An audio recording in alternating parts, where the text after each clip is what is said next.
ligtas sa lahat ng panahon. Siawit kayo sa Panginoon, isang bagong awitin. Siawit kayo sa Panginoon, sanda ihigtikan. Sa ngalan ng Ama at ng Anak at ng Espiritu Santo, Amen. sumainyo ang Panginoon. At sumayo rin. Aminin natin ang ating mga kasalanan upang tayo ay maging marapat gumanap sa banal na pagdiriwang. Panginoong Jesus, binigyan mo kami ng bagong buhay.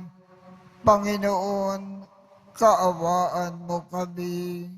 Panginoon, kaawaan mo kami. Panginoong Jesus, pinapatawad mo ang aming mga kasalanan. Kristo, kaawaan mo kami. Kristo, kaawaan mo kami. Panginoong Jesus, binabahagi mo sa amin ang iyong katawan at dugo sa Eukaristiya. Panginoon, kaawaan mo kami. Panginoon, kaawaan mo kami. Kaawaan tayo ng Diyos Amang makapangyarihan. Patawarin ang ating mga kasalanan at patnubayan tayo sa buhay na walang hanggan. Amen. Manalangin tayo. Ama naming makapangyarihan, lingid sa aming paningin ang mga inihanda mo para sa mga nagmamahal sa iyo. Padaluyin mo sa amin ang agos ng iyong pag-ibig upang sa pagmamahal namin sa iyo ng higit, makamtan namin ang iyong mga pangakong di malirip na hindi pa sumasagi sa isip namin o panaginip. Iniluluhog namin ito sa pamamagitan ni Jesucristo kasama ng Espiritu Santo, magpasawalang hanggan. Amen. Magsiupo muna po ang lahat. Pagbasa mula sa aklat ni Propeta Ezekiel. Sinabi sa akin ng Panginoon, Tao, sabihin mo sa pinuno ng tero na ito, ang ipinasasabi ko sa kanila. Sa iyong kapalaluan ay sinabi mong isa kang Diyos. Nakaluklok kang parang Diyos sa gitna ng karagatan. Bagamat ang totoo'y, hindi ka Diyos, kundi tao lamang. Pinipilit mong abutin ang isipan ng isang Diyos. Akala mo'y matalino ka pa kay Daniel. Akala mo'y alam mo na ang lahat ng bagay, kahit pa anong lihim. Sa dunong mo't kaalaman, ay nagkamal ka at nagkapabunto ng pilak at ginto. Sa iyo ngang nalalaman sa larangan ng kalakal. Patuloy na lumaki ang iyong kayamanan. Dahil dito, naging palalo ka. Kaya naman ito ang ipinasasabi ng Diyos na Panginoon. Pagkat pinilit mong ipinapantay sa Diyos ang sarili, ipalulusob kita sa pinakamalupit na kaaway sa daigdig. Wawasakin nila ang lahat ng ari-arian mo, na pawang kinamtan sa tusong pamamaraan. Ihulog kanya sa lalim ng walang hanggang. Papatayit ihagis sa pusod ng dagat. Sarap kaya ng mga papatay sa iyo, ay masasabi mo, pang ikaw ay Diyos? Noon pa malalamang ikaw pala ay tao lamang at may kamatayan. Parang aso kang papatayin na mga dayuhan. Akong Panginoon ang may sabi nito. Ang salita ng Diyos. Salamat sa Diyos. Nasa pasya ng may kapal ang buhay at kamatayan.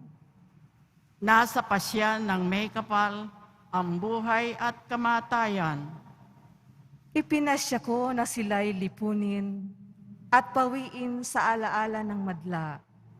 Ngunit di ko tutulutan ang kanilang kaaway ay maghambog at sabihing, Nasa pasya ng may kapal ang buhay at kamatayan. kami ang lumupig sa kanila at hindi ang Diyos nila. Mahina ang pangunawa ng Israel at sila'y maituturing na bansang mangmang. Nasa pasya ng may kapal ang buhay at kamatayan. Paanong ang 1,000 ay matutugis ng isang tao at mapipigilan ng 2 ang 10,000? Sila'y pinabayaan ng Diyos na poon. Itinakwil na sila ng kanilang dakilang Diyos. Nasa pasya ng may kapal ang buhay at kamatayan. Darating ang araw ng aking paniningil at paghihiganti hanggang sa sila'y humapay at mabuwal.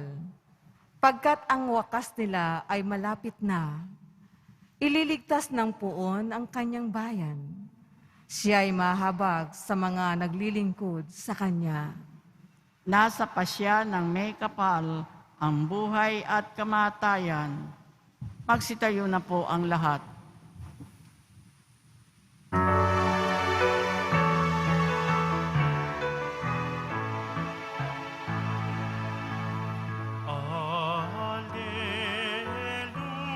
Alleluia,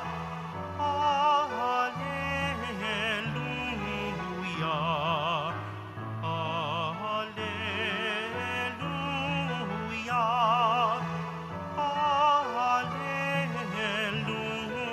Alleluia. Buhay ang salita ng Diyos, ganap nitong natatalos, tanang ating niloloob. Alleluia, Alleluia, Alleluia,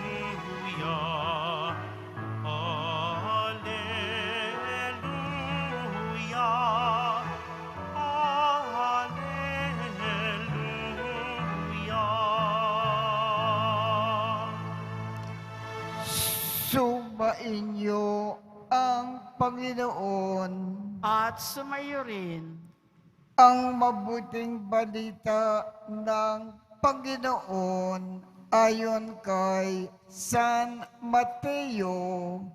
papuri sa iyo, Panginoon.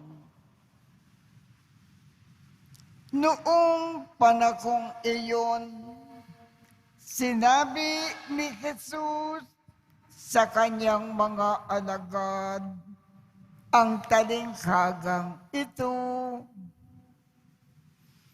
Ang paghahari ng Diyos ay katulad nito.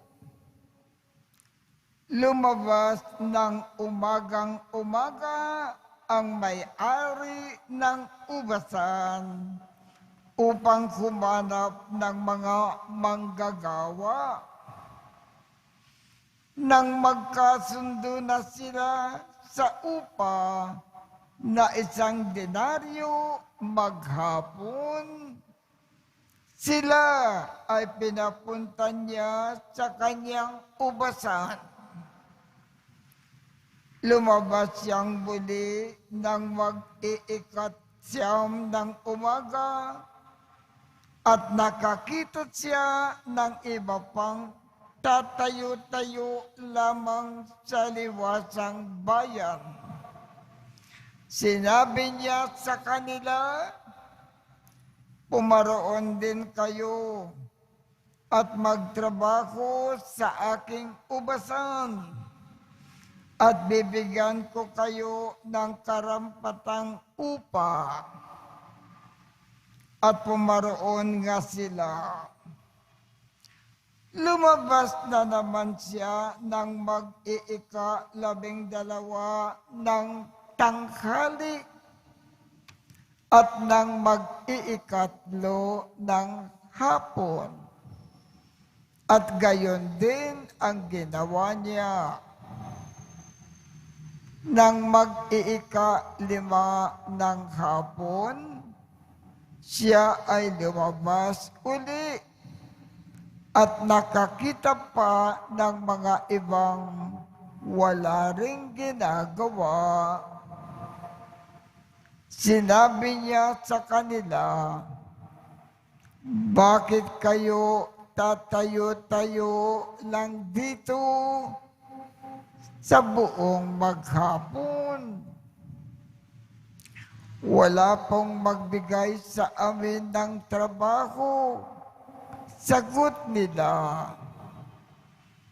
At sinabi niya, kung gayon, pumaroon kayo at gumawa sa aking ubasan.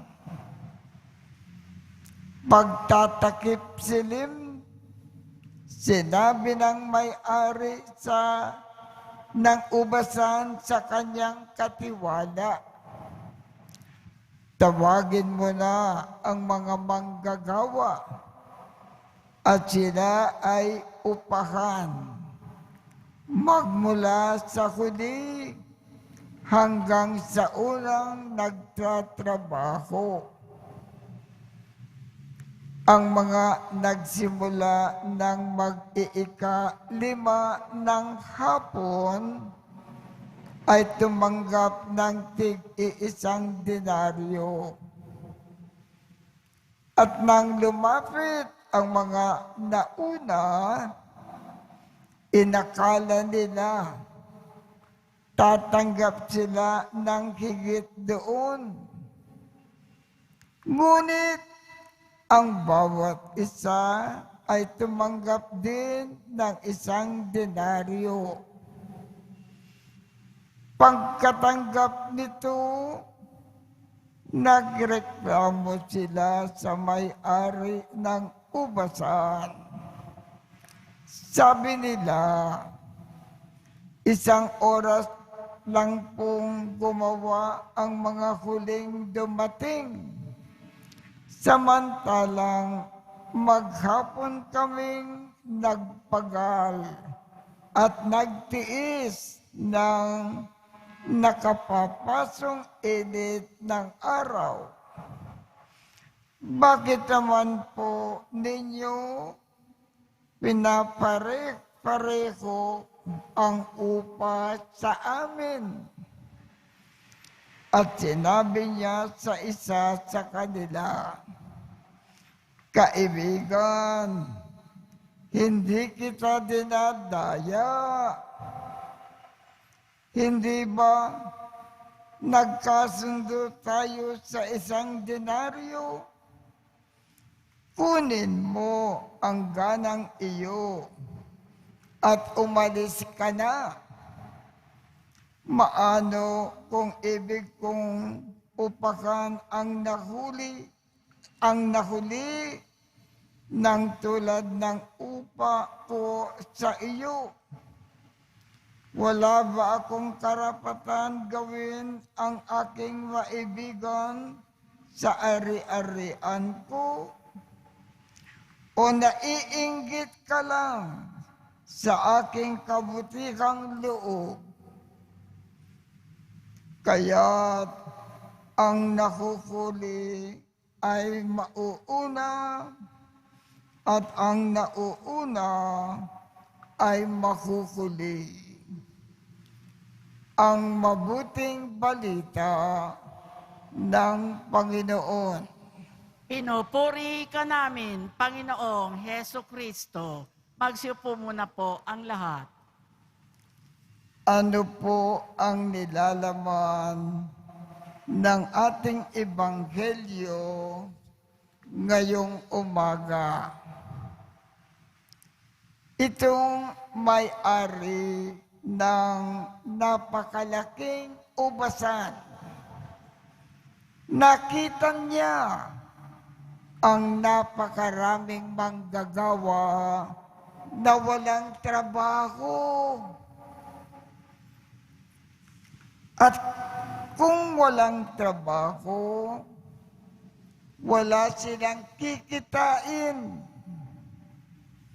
At kung walang kikitain, sila ay magugutom at magkasakit at maaaring tuluyang mamamatay.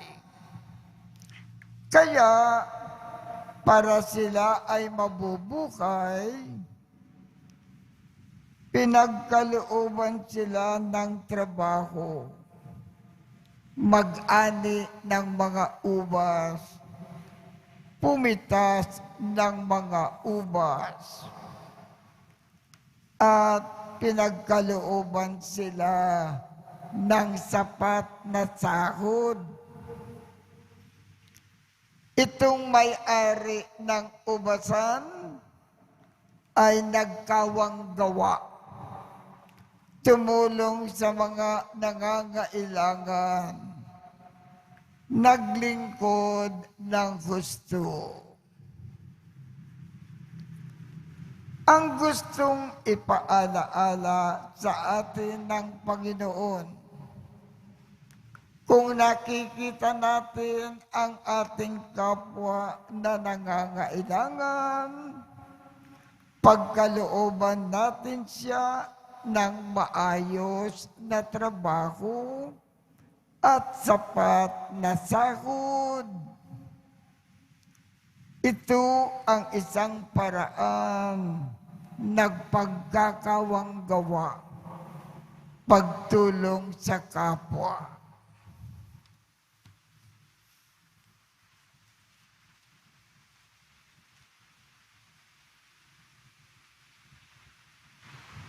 Magsitayo na po ang lahat.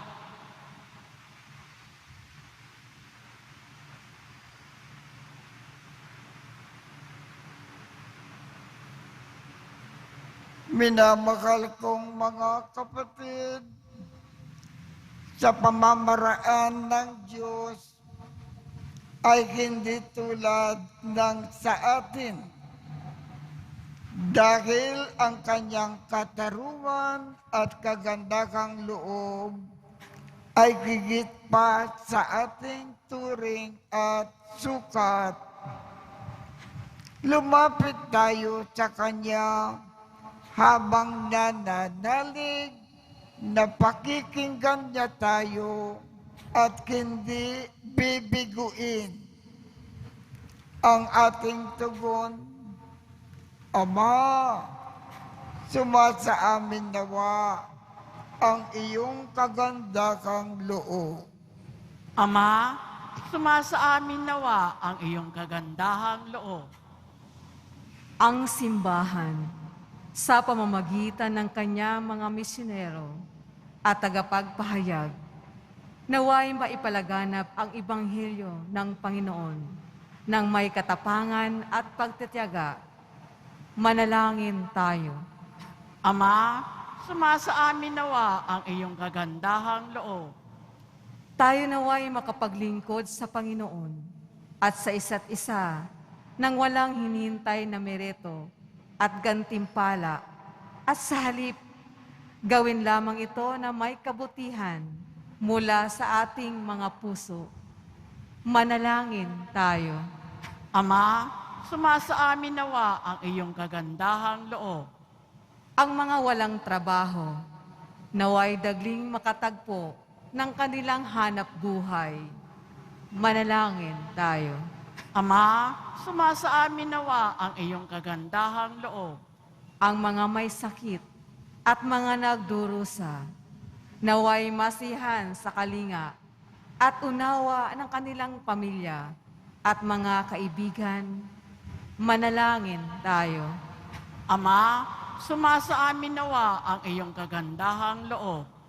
Ang mga nagtiyagang mamuhay ng mabuti sa mundong ito at namayapa, naway makatanggap ng gantimpala sa makalangit na kaharian ng Diyos. Manalangin tayo. Ama, sumasa amin nawa ang iyong kagandahang loob. Panginoon naming Diyos, mapagkumbaba kaming naglilingkod sa iyo sa abot ng aming makakaya nang walang kinikinging kapalit. Naniniwala kami na nasa piling ka namin at binibiyayaan mo kami ng mabubuting bagay dahil sa iyong anak na si Jesus, aming Panginoon. Amen. Magsiupo muna po ang lahat.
Tayo na po ang lahat.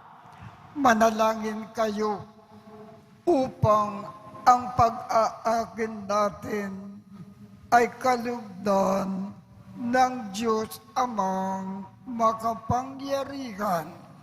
Tanggapin nawa ng Panginoon itong paghahain sa iyong mga kamay sa kapurihan niya at karangalan sa ating kapakinabangan at sa buong sambayanan niyang banal.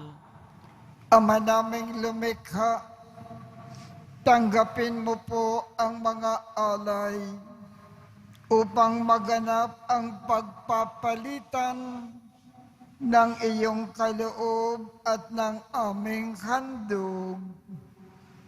Sa aming pag-aakin na iyo na ring ibinigay, para kami ay maging marapat na iyong paunlakan.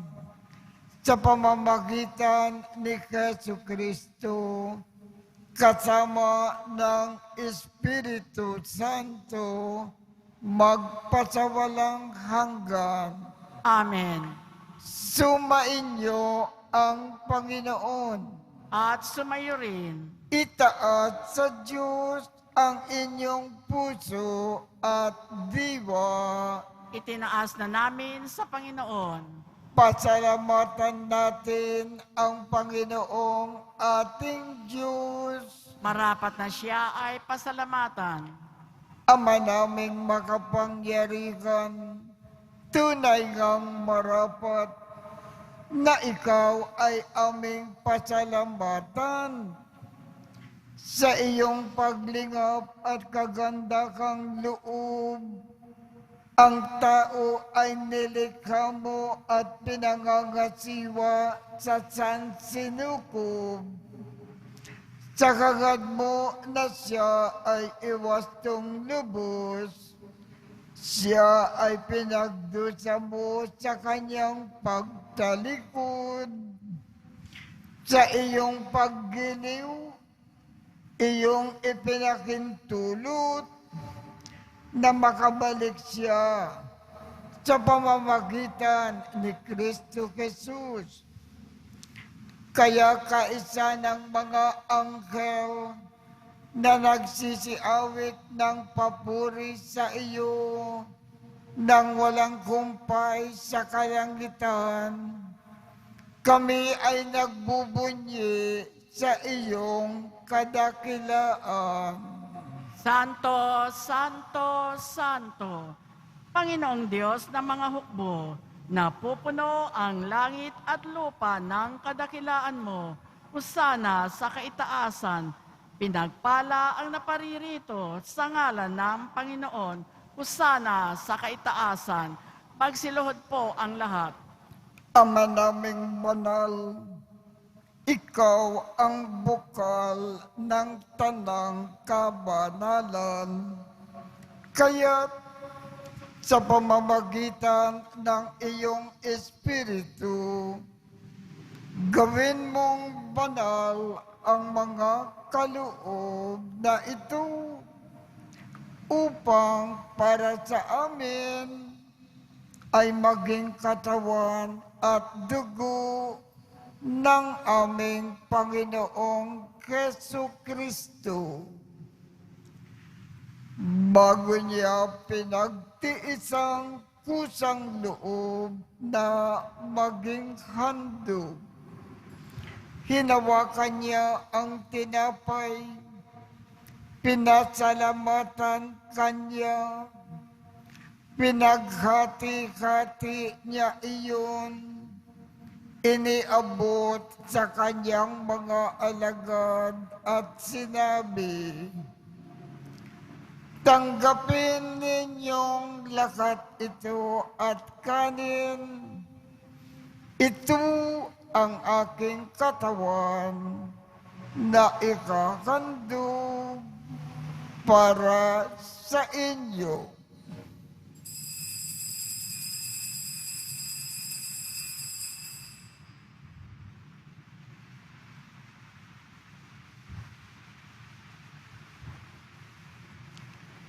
Gayon din naman, noong matapos ang hapunan, hinawakan niya ang kalis, muli kanyang pinasalamatan, iniabot niya ang kalis sa kanyang mga alagad at sinabi, "Tanggapin ninyong lahat ito at inumin. Ito ang kalis ng aking dugo, ng bago at walang hanggang tipan. Ang aking dugo na ibubuhos para sa inyo at para sa lahat sa ikapagpapatawad ng mga kasalanan. Gawin ninyo ito sa pag-alaala sa akin.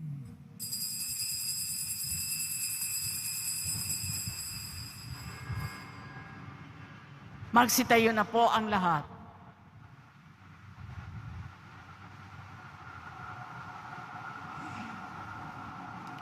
Ipagbunyi natin ang misteryo ng pananampalataya. Si Kristo'y namatay, si Kristo'y nabuhay, si Kristo'y babalik sa wakas ng panahon.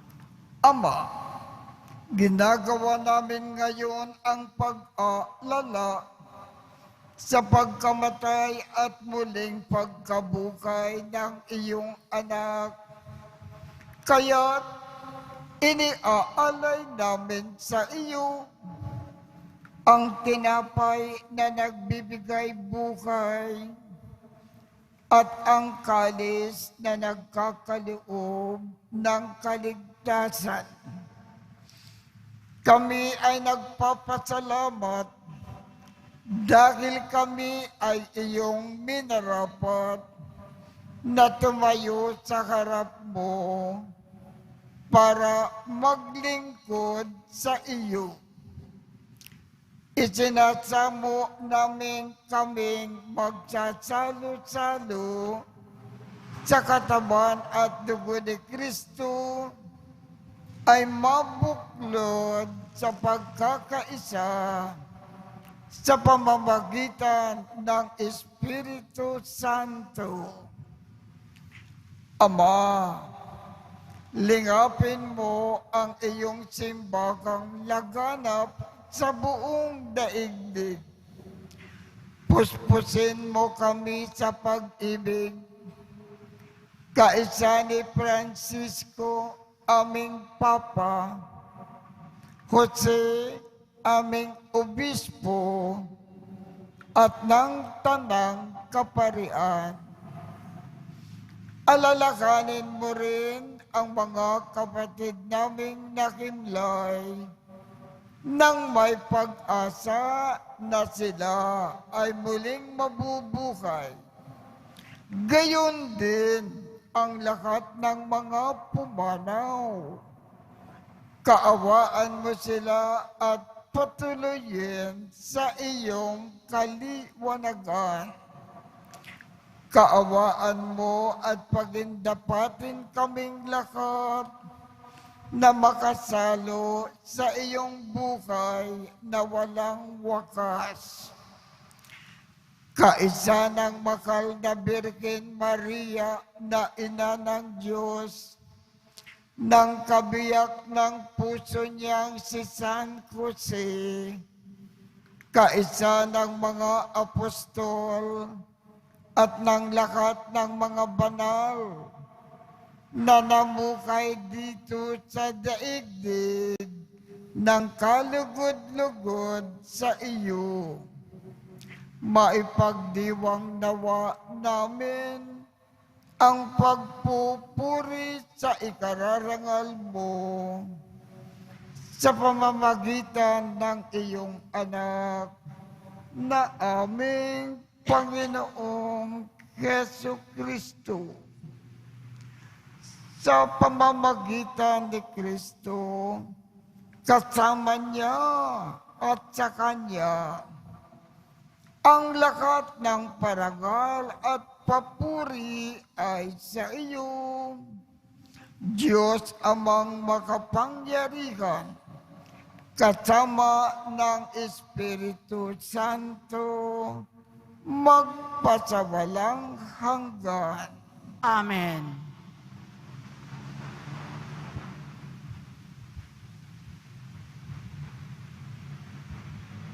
Sa tagubilin ng mga nakagagaling na utos at turo ni Jesus na Panginoon natin at Diyos, ipakayag natin ng lakas loob.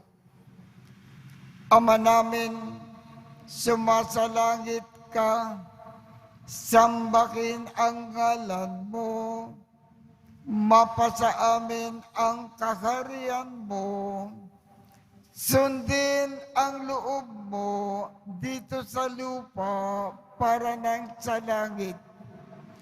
Bigyan mo kami ngayon ng aming kakanin sa araw-araw at patawarin mo kami sa aming mga sala para ng pagpapatawad namin sa mga nagkakasala sa amin. At huwag mo kaming ipakintulot sa tukso at iadya mo kami sa lakat ng masama. Hinikiling namin, Ama, iadya mo kami sa lakat ng masama. Pagkalooban kami ng kapayapaan sa araw-araw. Iligtas sa kasalanan at ilayo sa lakat ng kapakamakan. Samantalang aming pinananabikan ang dakilang araw ng pagpapakayag ng tagapagligtas naming si Jesucristo. Sapagkat iyo ang kaharian at ang kapangyarihan at ang kapurihan magpakailanman. Amen. Panginoong Jesucristo, sinabi mo sa iyong mga apostol, kapayapaan ang iniiwan ko sa inyo. Ang aking kapayapaan ang ibinibigay ko sa inyo. Tungkayan mo ang aming pananampalataya at huwag ang aming mga pagkakasala. Pagkalooban mo kami ng kapayapaan at pagkakaisa ayon sa iyong kalooban, kasama ng Espiritu Santo, magpasawalang hanggan. Amen. Ang kapayapaan ng Panginoon ay laging sumainyo. At sumaiyo rin. Magbigayan tayo ng kapayapaan sa isa't isa.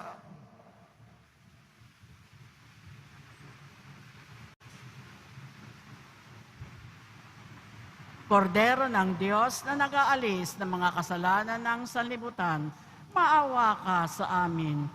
Kordero ng Diyos na nag-aalis ng mga kasalanan ng sanlibutan, maawa ka sa amin. Kordero ng Diyos na nag-aalis ng mga kasalanan ng sanlibutan, ipagkaloob mo sa amin ang kapayapaan. Magsiluhod po ang lahat. Ito ang kordero ng Diyos. Ito ang nag-aalis ng mga kasalanan ng sanlibutan. Mapalad ang mga inaanyayahan sa kanyang piging. Panginoon, hindi ako karapat-dapat na magpatuloy sa iyo, ngunit sa isang salita mo lamang ay gagaling na ako.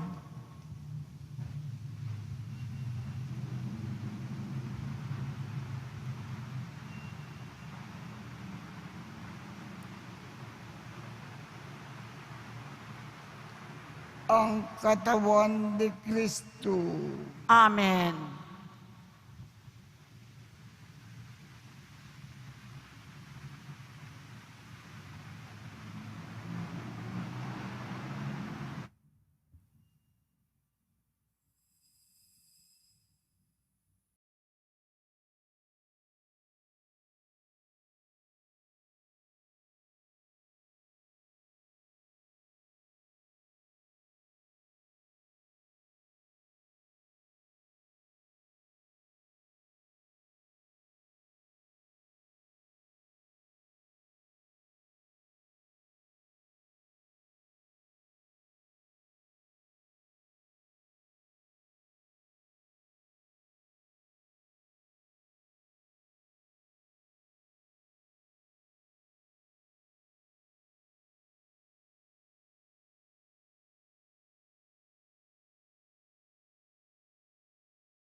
Ama naming mapagmahal, sa banal na pakikinabang na si Kristo ay aming pinagsaluhan. Hinikiling namin na kami ay maging katulad niya sa langit, pakundangan sa kanyang pagiging aming kaparis bilang tagapamagitan kasama ng Espiritu Santo magpasawalang hanggan. Amen. Sumainyo ang Panginoon At sumayo rin. at pagpalain kayong lahat ng makapangyarihang Diyos, Ama, Anak, at Espiritu Santo. Amen. Tapos na po ang misa. Humayo tayong mapayapa. Salamat sa Diyos.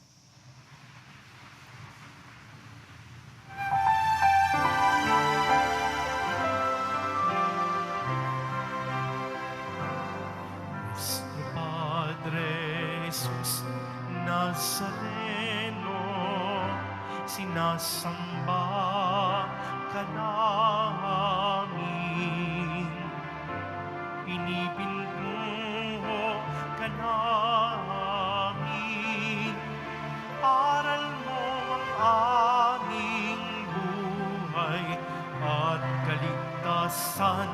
Nuestro Padre Jesus Nazareno, iligtas mo kami sa kasalanan.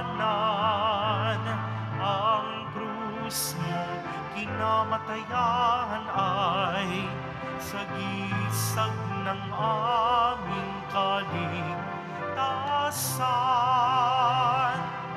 Nuestro Padre Jesus Nazareno, dinarangal ka namin. Nuestro Padre Jesus Nazareno, niluluwalhati ka namin. Nuestro Padre Jesus Nazareno, dinarangal ka namin. Nuestro Padre Jesus Nazareno, niluluwalhati ka namin. Magsiupo muna po ang lahat.